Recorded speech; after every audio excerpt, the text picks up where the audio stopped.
Salutare!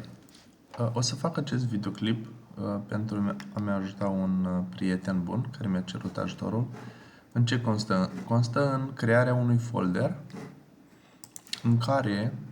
pe care de fapt îl voi deschide, ca să zic aici. Nu o să-i fac open folder, o să vă arăt altă metodă. În acel folder voi crea o consolă .NET în care voi scrie un cod și voi rula consola. Let's get started. Primul rând, să presupunem că avem un folder în calculatorul nostru, să zic hai să zic așa, .NET Learning. Da? Să presupunem că ăsta e folderul în calculatorul nostru. Avem varianta de a-i da open de aici, file, open folder. Da? Și să merg la this PC și să-i dau de aici .NET Learning, open folder. Și în momentul ăsta o să-mi apară aici, observ, o să-mi apară aici și dau dacă am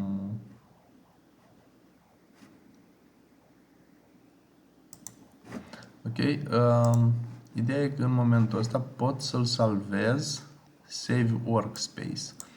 O să dau și un Save Workspace tot în folderul ăsta. O să vezi și de ce. Pentru că de-a lungul timpului se vor adăuga niște setări. O să-i dau și un Save Workspace și Workspace-ul s-a salvat aici înăuntru. Da? Bun. Dacă vreodată din greșeală închizi Workspace-ul, da? Ceea ce am făcut eu acum, îl poți deschide, File, din nou, Open Workspace from File, duci din nou la .NET Learning și ai Workspace-ul aici. Și l-ai deschis și în momentul ăsta el se deschide cu tot ce ai lucrat. Da? O să închid acum folderul ăsta, Workspace-ul, doar pentru a-ți arăta, a-ți demonstra și varianta cu Open with Code. Click dreapta pe un folder la care, să zic așa, lucrezi tu odată, Open with Code. În momentul în care dai Open with Code, se va deschide folderul în această formă. Da? Și de aici, pe urmă, trebuie creat, nu știu, add folder to a workspace, da? Să presupunem că folderul ăsta. Bun, acum o să închid asta. O să închid tot. O să închid și de aici file. De aici o să dau open, da? Pentru că vreau totuși să lucrez în modul ăsta. .NET Learning să presupun. Da? Acum închid asta că nu mai am nevoie de ea. Și o să fac ecranul mare. Ok, ce vreau să fac în chestia asta? De aici poți crea un fișier, să zic, nu știu, test.python. Vezi? Și s-a creat un fișier Python și dau print Python, no. Da? Ideea e că nu o să poți să rulezi Python dacă nu ai instalat Python. Eu am instalat Python și atunci mi merge, că l-am instalat pe calculator. Da? Deci asta nu e, zic așa, nu e ok explicația. O să șterg asta, am arătat doar că poți crea un fișier. Poți crea un folder, să zic, nu știu, că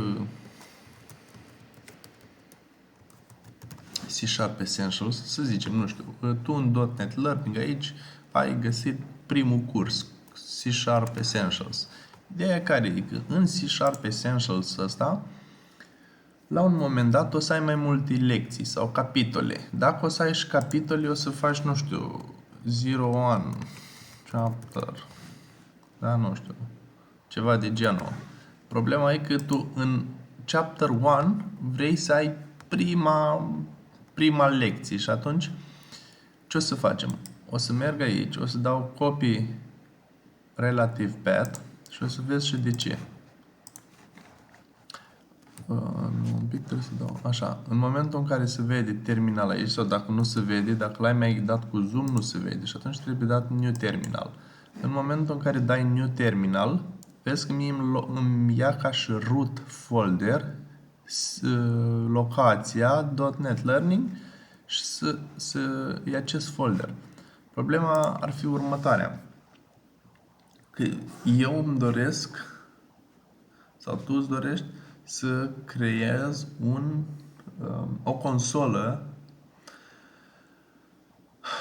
consolă în care să scriu C# cod, da? Să scriu lucruri din astea basic. Și atunci o să scriu în felul următor: .NET new console -o, după care o să dau un punct, un slash. De fapt, nu, slash-ul trebuie în partea asta, după cum se vede aici, da? În funcție de cum îți apare ție la Windows. Ok. Și acum eu trebuie să iau toată calea asta și o să-i dau să văd un control, da? Vezi că i-am dat, pentru eu în momentul în care am copiat ăsta, i-am dat copy relativ path și acum i-am dat aici click dreapta, mi-a luat C# Essentials 01 chapter și acum o să-i dau slash 01 talpă jos hello world. Hello World, da? Și în momentul ăsta, dacă ne uităm atent ce se întâmplă aici în stânga, o să se creeze the template console app was created successfully. Da? Și acum, în momentul în care intru aici în C#, am subfolderul Chapter 1, după care am lecția Hello World. Care e problema cu asta? Problema e că avem acest program C#, da? Care are un Hello World. Nu se pot da run de pe aici, de pe sus. După cum o să vezi, nu o să meargă niciun run. Da?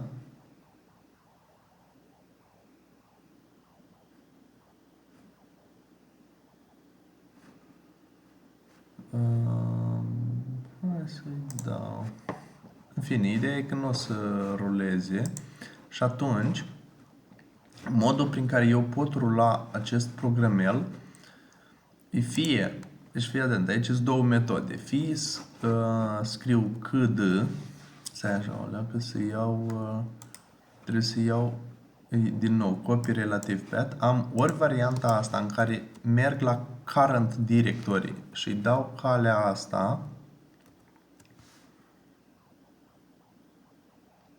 Dar trebuie să-i dau full.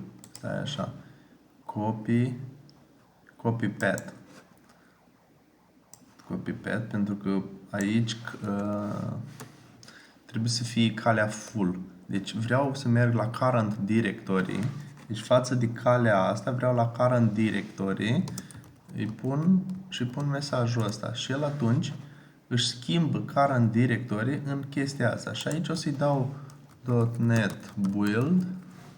Și ce o să fac? La .NET build o să ia programul ăsta CS de aici și o să-l construiască.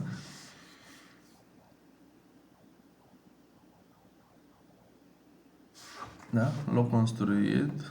Nu s-a terminat încă. Nu știu, e atâta. Da? Și îmi zice că am 0 warnings, 0 errors. Bun. Următorul lucru ar fi .NET run. În momentul în care dau și .NET run, el se duce și rulează programul ăsta pe care eu l-am creat aici. Da? Și se duce la ăsta și îl rulează. Da? Îl rulează și îmi afișează mesajul Hello World. Hello. Hai să fac, ca să nu mai scriu eu odată, scriu aici o variabilă string egal cu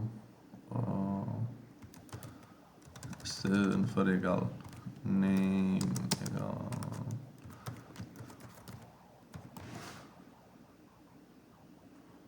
hai să nu-i dau name, să-i dau my friend și să-i scriu un nume. Da? Și acum o să-i dau console right line și o să-i dau hello, my friend. Da? Bun. De data asta am făcut niște modificări în programul meu. Să presupunem că am închis consola. Am închis consola cu mă enerva și, by the way, ca să închizi și folderul ăsta, poți să dai Ctrl B.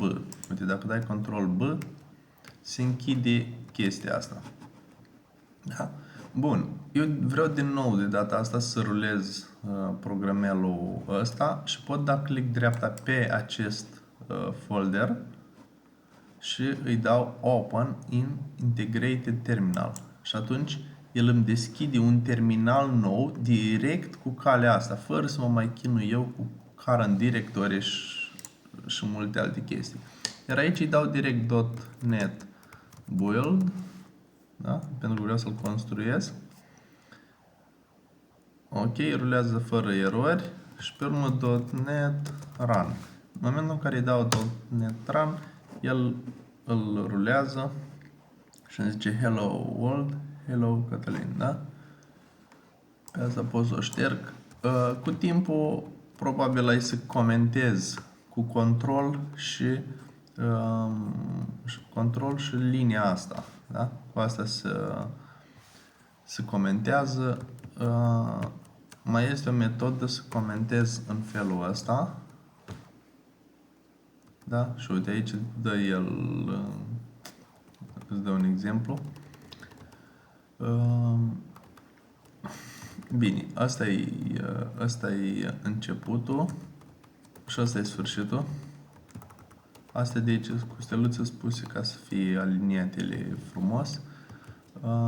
Cam atât ar fi pentru un moment.